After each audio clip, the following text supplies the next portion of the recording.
On the January day I arrived in Milwaukee, it was so cold that the streets themselves had blanched white. The city was born in 1846 out of 3 competing settlements at the edge of a broad harbor on the western shore of Lake Michigan.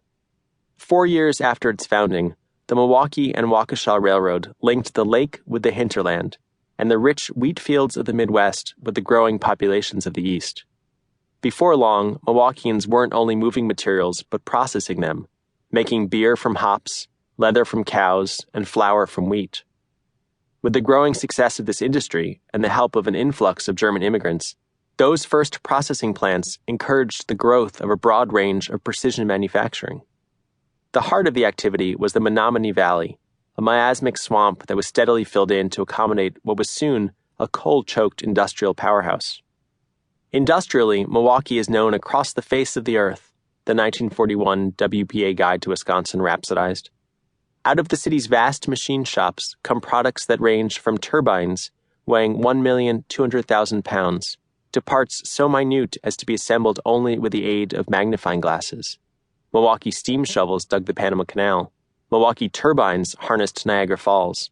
Milwaukee tractors are in the fields of most of the world's agricultural regions.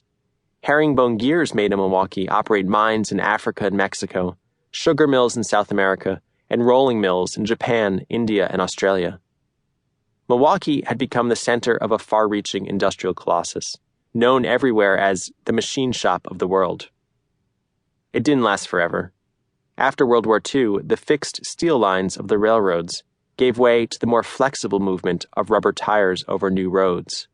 The hard networks became softer, and the Menominee Valley started a steady decline, paralleling that of the nation's manufacturing more broadly.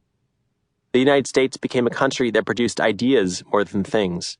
The machine shop of the world became the buckle of the Rust Belt.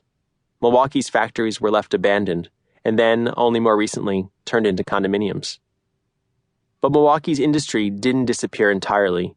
It quietly holds on today, having moved out of the city and into the suburbs, like so much of American urban life.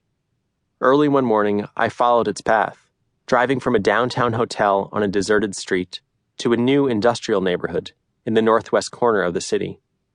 I passed a McDonald's, a Denny's, an Olive Garden, and an IHOP, then took a left at a Honda dealer. High-tension power lines loomed overhead, and I bumped across a railroad spur that led the dozen miles back to the Menominee Valley.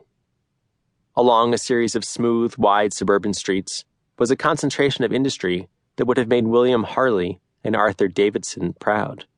In one building, they made beer cans, another, ball bearings. There were factories for car keys, airplane parts, structural steel, resistors, carbon brushes, mascot costumes, and industrial signs that said things like wheel chocks required for loading and unloading. My destination was the tidy tan building across the road, with the giant KN painted on the side. Cuban Nicholson got its start in 1926, silkscreening movie posters from a print shop on Milwaukee's South 1st Street. In time, it branched out to signs for butchers, grocers, and department stores, before focusing on tobacco ads printed in Milwaukee and pasted on billboards across the entire Midwest. Cuban Nicholson was the printers of the humongous. Its current press, as big as a school bus, sat within a cavernous hall.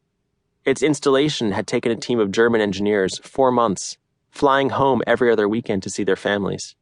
It was a rare beast with fewer than 20 like it across the United States, and, on that morning, a frustratingly silent one. The black ink was on the fritz. A call had been placed to the tech support people in Europe, who were able to log into the machine remotely to try to diagnose the problem. I watched from inside a glass-walled customer lounge as the pressman peered into its innards, a cordless phone wedged in the crook of his neck, a long screwdriver in his hand. Beside me was Marcus Criseccia, who had flown in from Washington to supervise the job on the press that day. He wanted to make sure the ink was precisely calibrated, so that just the right quantity of each color was distributed across the poster-size paper. It wasn't the kind of thing that could be done over email. No digital scan would properly capture the nuance. FedEx would be far too slow for the back and forth, trial and error required for the final settings. Criseccia accepted it as one of those things that still had to be done in person, a fact made even more surprising by what was being printed.